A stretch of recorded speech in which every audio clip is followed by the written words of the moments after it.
we bring you the show today, which is called The Ugliest Woman Alive. No. And now, here's our story.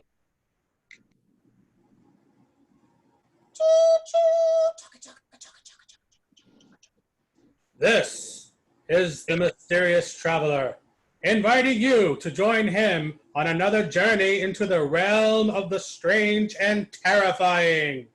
I hope you will enjoy the trip, that it will thrill you a little and chill you a little. So settle back, get a good grip on your nerves. Oh, where are we going? You'll find out when we get there. I hope it's not making you nervous being alone with me here in the dark. Darkness stirs strange terrors in some minds, for the things that happen at night are sometimes most upsetting.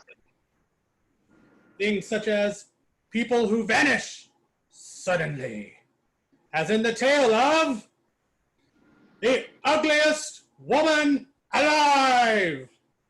Da, da, da, da, da. I once met a woman who confessed to being the ugliest woman alive, and yet I thought her beautiful. She told me a story so strange, so incredible, that most people would have thought her insane. Yet I believed her. It all began a year ago in a small house in a lonely section of the Hudson Valley. The house lay hidden in a grove of trees, and at each window the blinds were drawn, as though to protect someone within from the world without.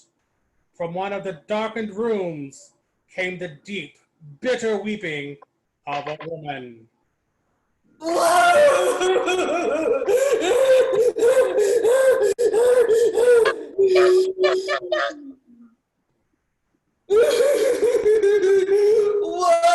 is it? It's your cousin, Richard. I'm here to see you. Go away! I don't want to see anyone.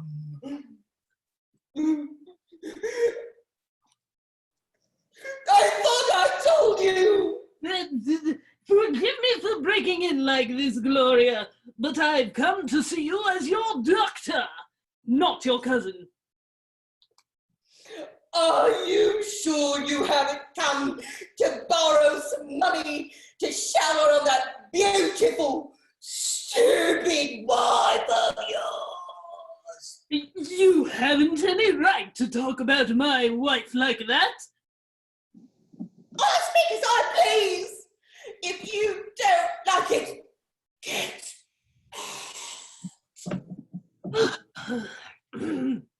Your servant, Martha, tells me you're in constant pain. You'd better let me examine you. I don't want to be examined. There's nothing you or anyone can do for me. Gloria, you can't go on this way, year after year, shutting yourself off from the world and everyone, never leaving this darkened room.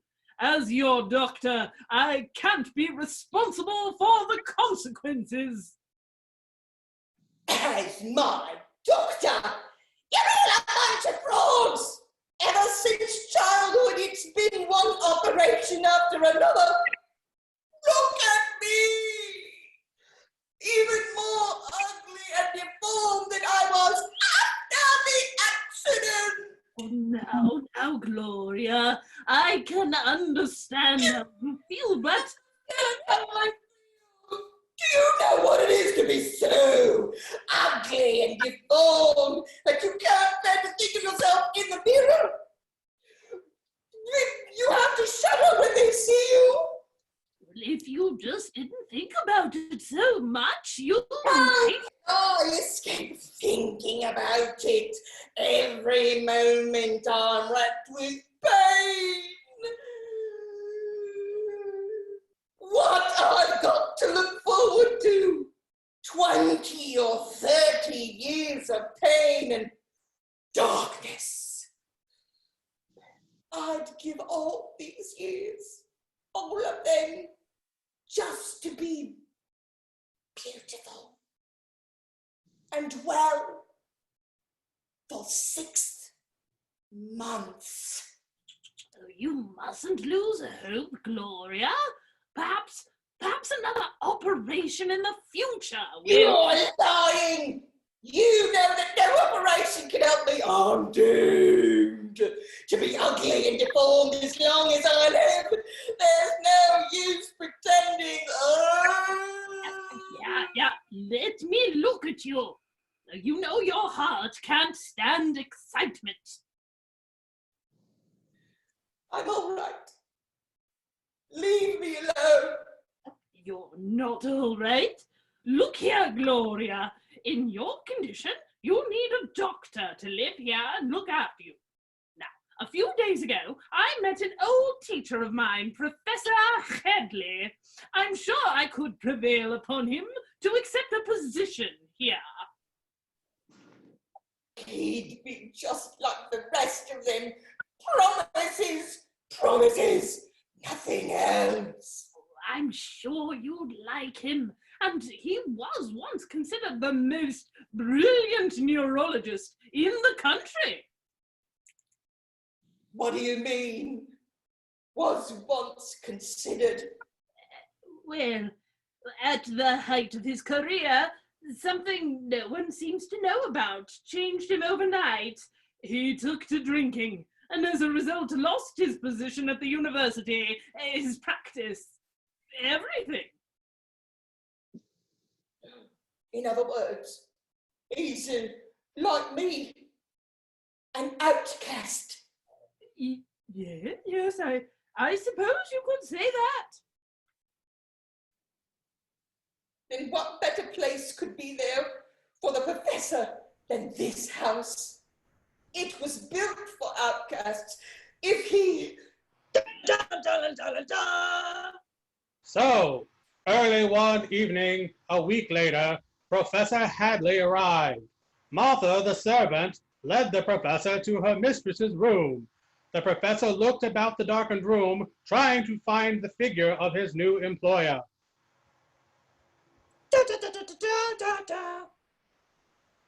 Forgive my receiving you in the darkness, Professor, but I prefer it this way. My dear Miss King, we'll have to see each other sooner or later. This is as good a time as any. Now, where's the light switch? I don't want you to turn it on. Ah, here it is. Click! Professor, you'll have to learn that my wishes come first, not yours. Why do you keep staring at me like that? Merely professional interest. Well, why don't you say it? Oh, yes. The ugliest woman you've ever seen. Do you have a glass? I just like drinking out of a bottle. Ah, here's one. What's the matter, Professor? Is my ugliness such a shock that you need a drink? I suppose you're going to tell me what the rest of them have, that another operation might make a new woman out of me. Look. No, Miss King. I, for one, will not delude you.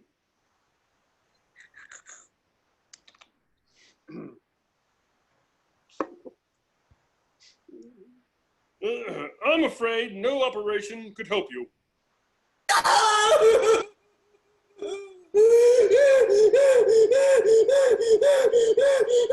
Get out! Do you hear? Get out, you drunken fool! Forgive me if you can't stand to hear the truth. I have difficulty myself in facing it. So I escape through drinking. Gloop, gloop, gloop, gloop, gloop, gloop, gloop, gloop. Anyone can see that I need to escape. But what do you seek to escape, Professor? Memories, Miss King. You're a coward, Professor. A person can overcome memories, but what can one do with a face and body such as mine? Believe me, my memories are as terrifying as your appearance.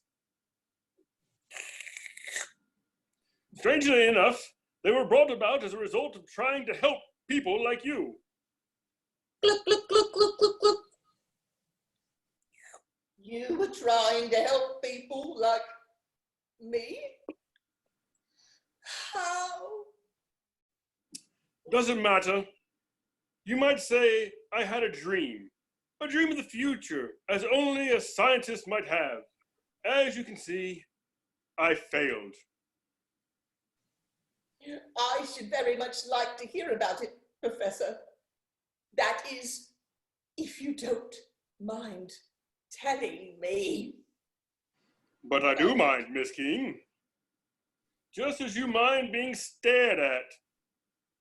Gluck, gluck, gluck, gluck, gluck, gluck, gluck. I trust you don't object to my drinking. No, Professor, not at all. Go right ahead. Meanwhile, we can talk. I'm more than interested in what you have to say. Miss King, pioneering doesn't pay.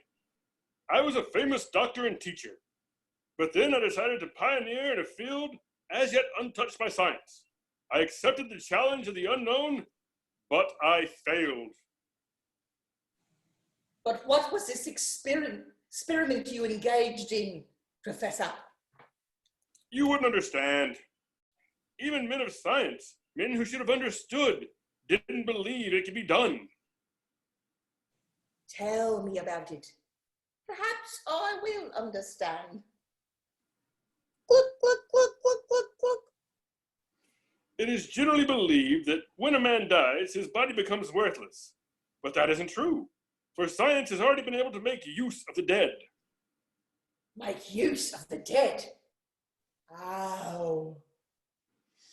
By using parts of the eyes of the dead for the living blind. The eyes of the dead have provided sight for thousands of people who were doomed to eternal darkness because they lacked retinas. In other words, the dead supplied the living with missing parts. Yes, And that's what your experiment is about. it is along those lines. As a brain specialist, I felt this remarkable step in science could be carried still further. Carried still further. Yes, as a brain specialist, I quite often had young patients who were doomed to die shortly because of their brain disorders. Think what a waste it was, burying those fine young bodies. But what good were those bodies to anyone? What good are those bodies? Surely, my dear Miss King, you could do with a new body. Look at you, ugly and broken, a human wreck. Yeah, I see what you mean. But how could it be done? According to my theory, your brain can be transferred to another woman's body, a woman who died of a brain disorder, but it was otherwise organically sound. My brain transferred to another woman's body. Yes, outwardly, of course, this woman would continue to live, but it would be you, for it would be your brain that would be master of the body. You mean I would live in another woman's body? A young, beautiful body. Yes, that was the theory. Gluck, gluck, gluck, gluck, gluck, gluck. Professor Hadley, it's more than a theory, isn't it? You've tried it out, haven't you? It's still an unproven theory, Miss King. For the experiment failed. It failed? Yes, and my assistant paid for my failure with his life. It was his brain I tried to transfer to another body. Cluck, cluck, cluck, cluck, cluck. But you still believe in your theory, don't you? Yes, I believe in it, but my pioneering days are over. I know the time will come when some brave scientist, more fortunate than myself, will prove that I was right. To have a fine, beautiful body. Why, I'd give the rest of my life just to be young and beautiful for 6 months. Professor, would you? Professor! Oh, you're asleep. Well, when you awaken, we'll have a talk. A long talk. Dun, dun, dun, dun, dun. And all through the long night, the professor slept off his drunken stupor. And all through the long night, an idea beat in Gloria's brain, beat with an ever-increasing intensity, an intensity that could scarcely wait for the professor's awakening in the morning.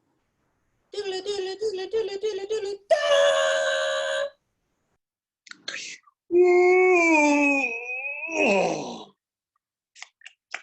Oh, Good morning, Professor. but, oh, it's you, Miss King. I seem to have fallen asleep on your couch. That's quite all right. Do you recall the talk we had last night, Professor? The talk? Only vaguely, I'm afraid. You told me about your experiment and the unfortunate assistant who died. I told you about that? I'm afraid I was quite drunk, Miss King. I trust you didn't take what I said seriously. But I do, Professor. And there's no need for you to deny what you told me last night. Very well, Miss King, then I won't deny anything. Let's just forget about the entire matter. I have no intention of forgetting about it, Professor. What do you mean? You tried to prove your theory once and you failed. Now I want you to try a second time using me as your subject. But that's impossible. I couldn't. Not after watching my assistant die. I've lost my nerve. I'm through. Professor, evidently the police never found out about your assistant's death, or you would have lost your license, been sent to prison.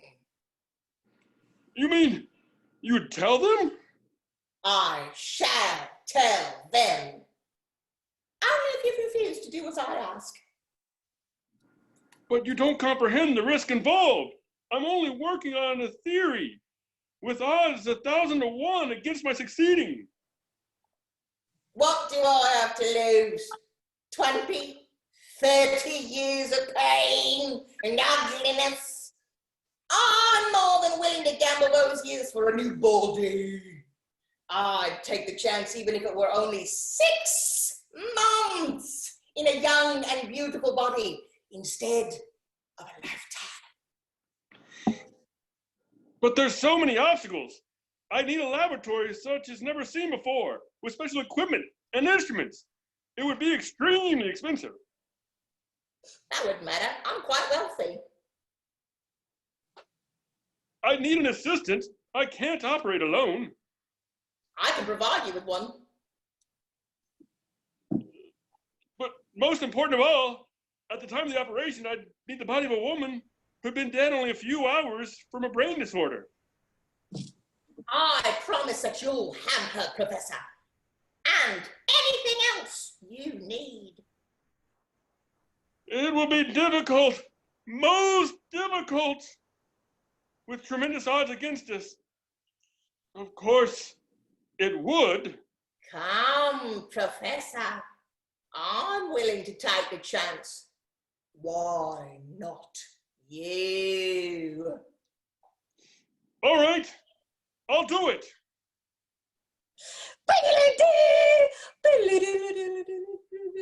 Weeks passed.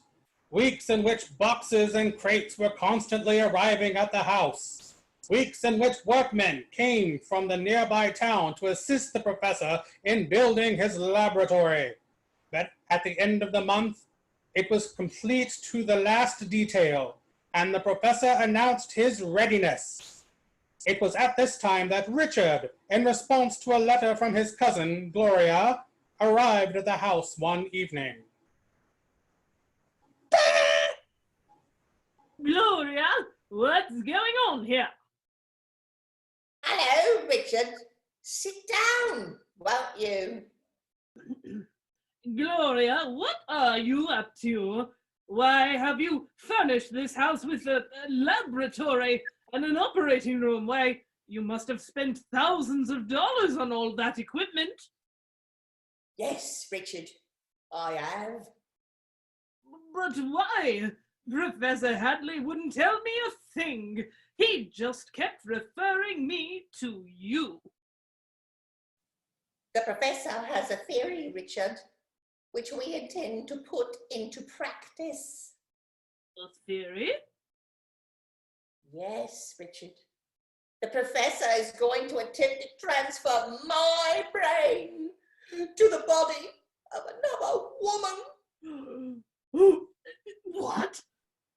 Why? You're mad. It's never been done. That's quite true, Richard. But there's always a first time for everything. So why not now? Why, nothing like it's ever been attempted. It won't work, I tell you. Perhaps not. But look at me, Richard. What have I to lose? No matter how great the odds, I'm going through with it. And you're going to insist the professor with the operation. What are you saying? I'll have no part in this madness. Why, if I did, I could have my license taken away from me. You could also have your fine home and car taken away too, Richard. What do you mean? I hold notes of your amounting to $30,000, Richard. If you act as the professor's assistant, the notes will be torn up. If you don't, I'll collect them to the last penny.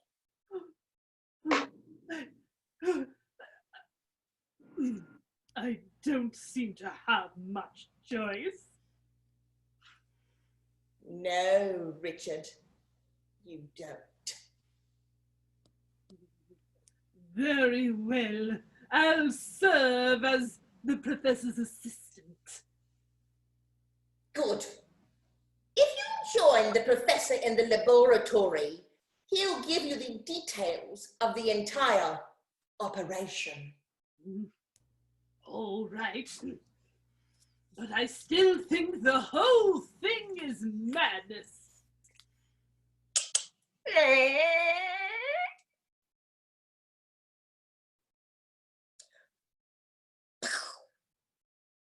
The fool! He doesn't even realize I'll go mad!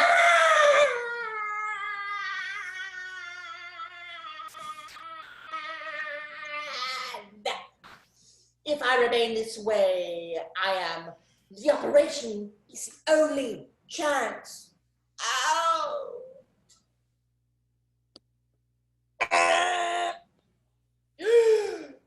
That must be the girl. Yes. Miss King? Yes. Good evening. You must be Jane Arnold. Yes, that's right. I've been expecting you. Come in, won't you? Thank you. It's rather dark in here. Oops. Forgive me for not having any lights on, but they bother my eyes. Oh, I'm so sorry. Won't you sit down? You'll find a chair by that desk where you're standing. A chair? Oh, yes, here it is. Thank you. If you like, you may turn on that desk lamp. Are you sure it won't bother you? No, it won't bother me in this corner of the room. All right, Miss King. There. You are beautiful. Even more beautiful than your picture. Thank you. Of all the applications I received for the position of my secretary, I like yours the best, Mrs. Arnold. As I recall, you mentioned in your letter you haven't any relatives. Yes, that's right. I'm quite free to live with you here. In fact, Miss King, I'm rather anxious to leave the city. Oh, that's fine. Now, as my secretary, your main job would be to write personal letters for me. Do you have nice handwriting, Miss Arnold? Suppose you take a letter that I dictate. You'll find pen and paper at that desk. Oh, yes, here it is. I'm ready, Miss King. My dear Professor Adley, this letter will serve as an agreement between the two of us for a sum of money which has already been paid me. I hereby agree to lend myself to the experiment you are engaged in. Well aware of the consequences, I sign this of my own free will, Jane Arnold. Have you got that, Miss Arnold? I sign this of my own free will, Jane Arnold. Yes, oh, why, I signed it. You didn't want me to, did you, Miss King? Yes, very much. I'd like to see what your signature looks like. I see, but... What's the matter, Miss Arnold? Are you surprised at what your new employer looks like? No, it's just that Perhaps I'm hideous, but I won't be like this for long. Soon I'll be just as beautiful as you are. I've changed my mind, Miss King. I don't want the position. I want to leave. I'm afraid you can't, Miss Arnold. I have other plans for you. What do you mean? What have you got there? Just a hypodermic, my dear. A few seconds after you receive this, my face will never frighten you again. No, stay away from me. Don't touch me with that. Ah! There. It's all over now, Miss Arnold. That didn't hurt, did it? What have you done to me? I feel so dizzy. Why don't you lie down just there? Don't touch me. I have to get out of here. I just... She's beautiful. Beautiful.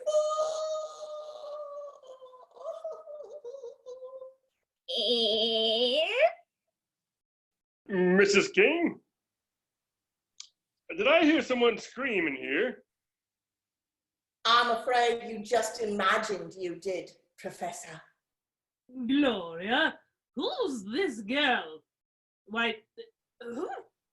She's unconscious. Yes, that's right. She's the one we're going to use in the experiment. But, Miss King, this girl is still alive. You were supposed to supply me with a woman dead a few hours from a brain disorder. What's the difference, Professor? This young lady is a hopeless case. A tumour of the brain. She only has a few more months to live and agreed to the experiment, provided I took care of her family. But why is she unconscious? Naturally, the thought of dying terrified her, so I gave her a hypodermic. We both thought it would be better that way. But I can't proceed with the operation until I have this girl's permission. Oh, that's all been taken care of, Professor. Here's a letter she wrote just a few minutes ago.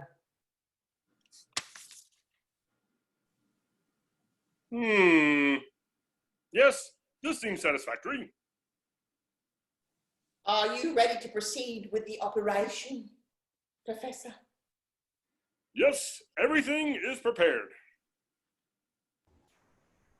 Good. Then I place myself in your hands, Professor. I, too, am prepared for life or for death.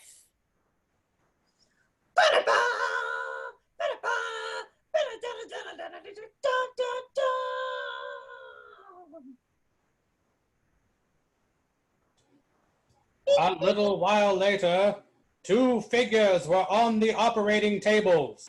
One young and beautiful, the other ugly and deformed.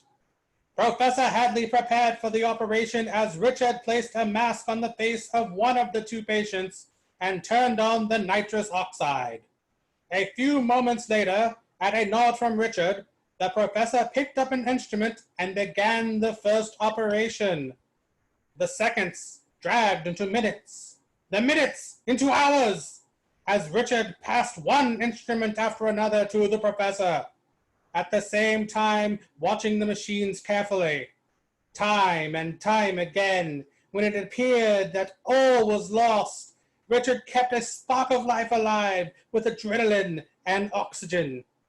Hours later, Professor Hadley warily turned from the operating table and slowly removed his gloves. He had done everything that was possible. The rest was up to fate. Da-da-da, da-da-da, da-da-da, da-da-da. What's her pulse, Richard? 58, a little stronger. It's very encouraging. Don't you think you ought to lie down and rest, Professor? You must be very tired after operating for 5 hours. That doesn't matter. What matters is, will she survive? If she does, you'll go down in history as one of the greatest scientists of all time! It's only my work that counts. Think of it, Richard. If I have succeeded, it will open a vast new field in science. By using bodies of the dead, we'll be able to save many of the living who are doomed to die young. Yes, it's... Professor, her pulse is much stronger. She's regaining consciousness. Oh, then you've succeeded. That remains to be seen. She may be blind, dumb, even an idiot. But we must be prepared for anything. Her pulse beat is almost normal. She's opening her eyes, looking at me. Miss King, can you hear me? Professor? Her voice? It's completely changed. You forget, Richard, that her voice is now that of Jane Arnold. Yes, of course. Professor, was the operation a success?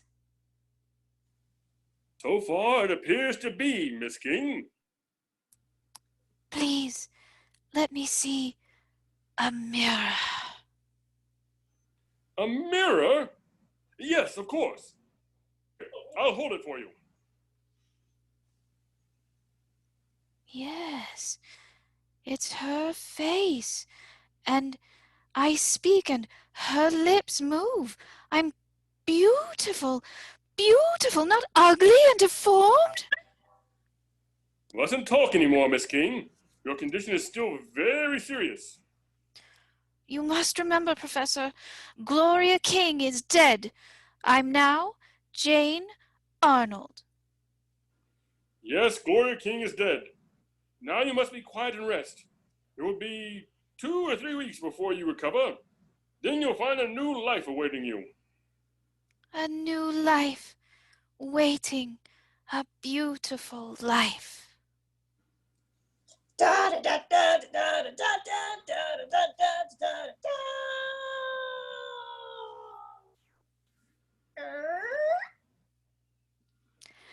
Good morning, Professor. Good morning, Richard. Good morning. How are you, Gloria?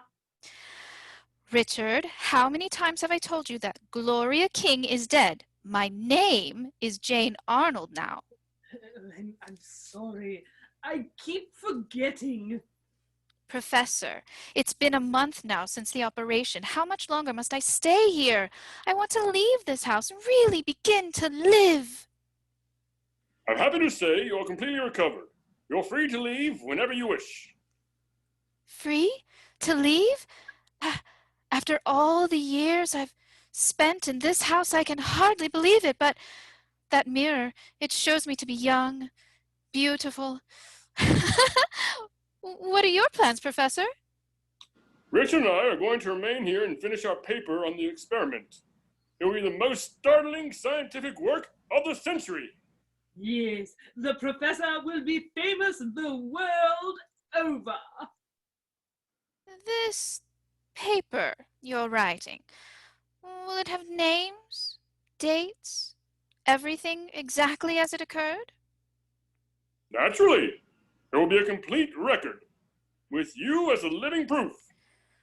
But think of the publicity it would create. Why, it would follow me wherever I went, make a spectacle of me. But you can't hide the greatest discovery, like mine, from the world. I should say not. Professor, I'm afraid you'll have to. What do you mean? I'm afraid it may come to you as a shock, but Jane Arnold did not part with this body willingly. But you showed me the letter she had written, giving me permission to use her body. I tricked her into writing that letter, Professor. I never saw Jane Arnold before that evening. What? You mean she didn't have a brain disorder? That she wasn't doomed to die in a few months? No, Professor, she wasn't. That means you tricked me into committing murder. Come now, Professor, no one will ever know that I'm not Jane Arnold unless you publish your paper on the experiment. And, of course, you can't do that, for that would publish the fact that you've committed murder. Oh, she is right, Professor. You're very clever, Miss King. Or perhaps I should say, Miss Arnold. But in spite of your cleverness, I'm going to publish my paper on the experiment. But, Professor, that might well mean the chair. Quite true. But at least I'll die knowing the world knew my success. That is something worth leaving behind. It might be for you, Professor, but it wouldn't be for me. I'm afraid you haven't any choice in the matter. Professor? Oh, she's got a gun! Yes, I don't like to do this, but you give me no alternative. Put that gun down. You're mad. After living ugly and deformed for so many years, Professor, I don't intend to let you publish a paper that would spoil the life I've always dreamed of living. Give me that gun. Bang! Ugh. Oh, oh, you killed him! Yes, Richard, I've killed him. How could you, Gloria, after he did so much for you? Gloria, Gloria, you haven't even the sense to remember my name is now Jane Arnold. I'm afraid, Richard, that you too are too dangerous to leave alive. What are you saying? I'm your cousin. You were Gloria King's cousin, but you're not mine. Oh, Gloria, how can you talk like that? You can't do this to me. No, no, don't shoot. I'll do anything you want. Gloria, don't. Bang! Too bad, Richard, but I had no choice. You were the last link between my past and the future. I couldn't let the two of you live, not with what you both knew. Their bodies! I must get rid of them. Cover up everything. If I burnt the house down... Yes, that's it. I'll burn the house down and everything in it, including the ugly, deformed body of Gloria King. Then I'll be free to live as Jane Arnold.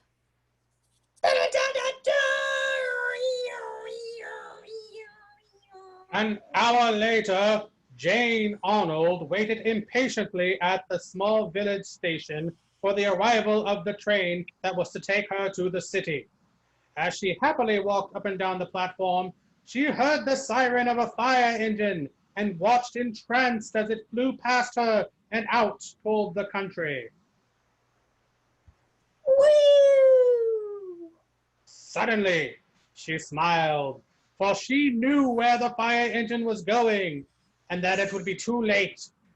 A few moments later, the train to New York arrived, and Jane boarded it quickly. As she walked to her seat, she felt the many admiring eyes that were watching her, and suddenly, she was indescribably happy.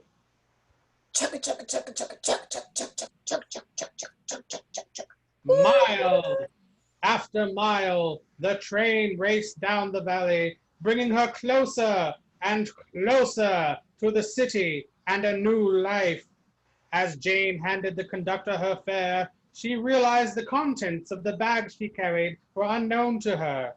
One by one, she began to draw objects from the bag. There was a compact, a comb, a handkerchief, a wallet with $40, and a driver's license. Jane Arnold, 445 West 106th Street. So, that was where Jane Arnold lived. And the keys. One of them must be the key to her apartment. She stared for a moment at the objects in her lap, then smiled. The contents of the bag were Jane Arnold's, and she was now Jane Arnold. A few hours later, she entered a small apartment house on West 106th Street and went to apartment 20.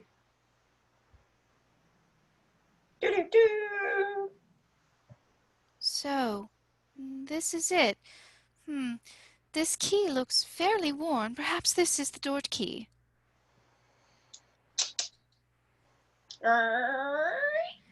Now, the light, the switch should be near the door. Ah, yes, here it is.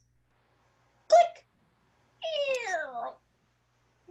So, this is where Jane Arnold lived, or rather, where I live. It's a rather dismal place, but the mirrors, at least, I no longer need fear them.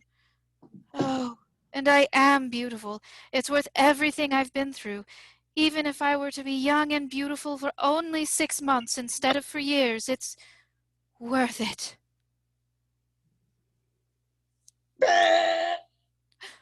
Who could that be? I must be careful. I know nothing at all about her.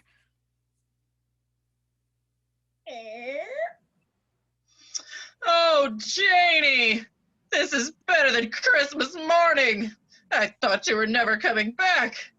Aren't you going to say you missed me? Miss you? What are you staring at me for?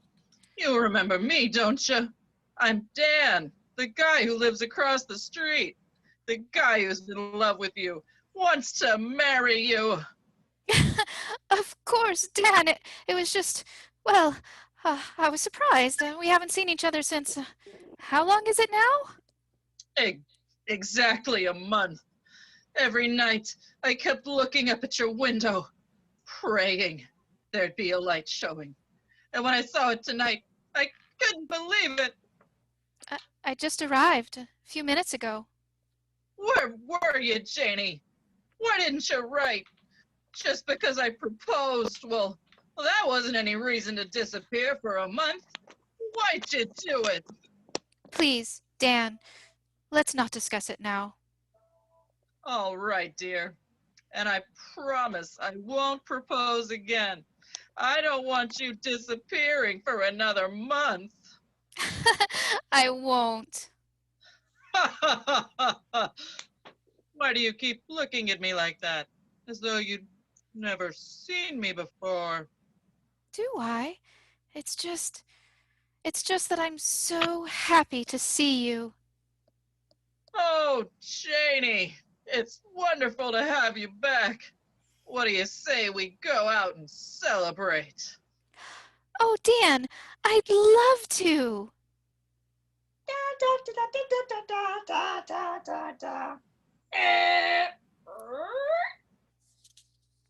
Hello, darling. Hello, Dan, come in. Ouch. I had a wonderful time last night. I was never happier. Well, there's no reason we can't have a wonderful time every night, tonight and every night. You know, somehow that month's vacation you took made a change in you. Did it? For the better, I hope. Yes, it was for the better. Now I'm sort of glad you took that vacation. Why, Dan? Well, you know how moody and upset you were those few days before you went away? Was I? You certainly were. And when I proposed to you, well, you just burst into tears. What was wrong, Jane? Can't you tell me about it now? Wrong? I don't know, Dan. I mean, I'd rather not talk about it. It's all in the past now. Is it, Janie? Yes. Then, if I were to ask you to marry me again, you wouldn't run away, would you? The only way I'd run would be towards you. Then, Janie, will you marry me? There's nothing in the world I'd rather do. Oh, Janie!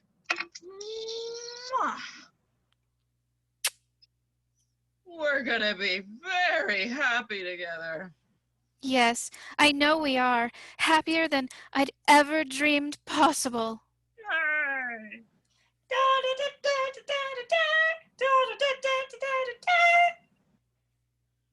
And Jane, or Gloria, was happy, deliriously happy, for the next few days. Then Dan met me on the street and told me Jane was back in town again. So that evening, I dropped in on her at her apartment.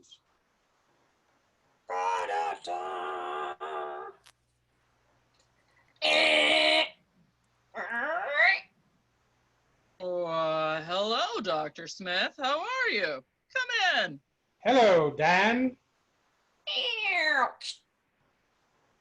Look, Janie, it's Dr. Smith. I met him this morning and told him you were back. He kept asking for you all the time you were away. Hello, Janie. How are you? I'm fine, Doctor. How are you? Well, I was quite worried when you disappeared. You needn't worry anymore, Doc. She's back to stay, and we're going to be married. What? Is that true, Janie? Yes.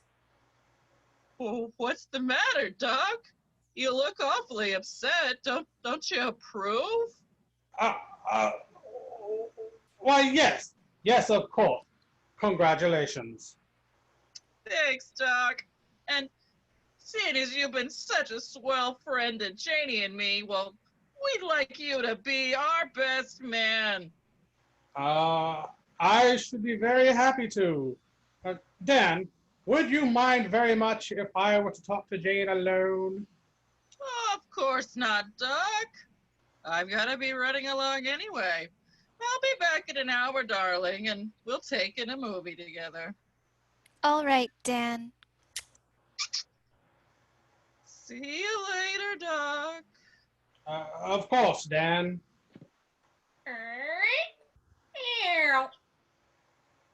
Jane, I was very much upset when I heard that you had disappeared. I was all right, Doctor. I just felt the need of a vacation. Yes, of course. Things being the way they are, I can understand your desire to get away for a while. But what I can't understand is your agreeing to marry Dan. My agreeing to marry Dan? Yes. Have you told him? Have I told him? From the tone of your voice, obviously you haven't. Jane, once you had the courage to face him and refuse to marry him, why have you changed your mind? Well, I love him. Jane, I know you love him, that you always have, but you can't do this to him. You can't marry him, things being the way they are. Things being the way they are. Of course, you know it wouldn't be fair to him. Why not? Well, why not? But Jane, we discussed this thoroughly 2 days before you went away. You can't be so unfair to him. What? What did you say? I said you can't be so unfair to Dan. What do you mean, Doctor? Jane, what's wrong with you? You know that the specialist said about your heart, what the x-rays showed? About my heart? Yes, Jane. Oh, you're so pale. What's wrong? You've known for over a month now that you only had 6 months to live. Why are you so shocked? Only 6 months to live, so that's why she turned him down. Tried to get a job away from the city. She only knew she had 6 more months to live. Jane, who are you talking about? I don't understand. Aren't you feeling well?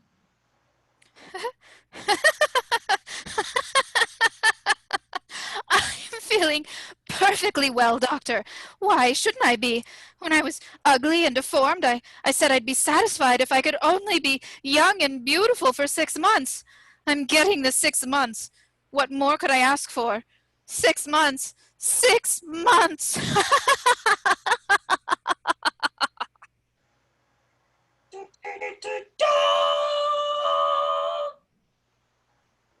This is the mysterious traveler again. Have you enjoyed our little trip?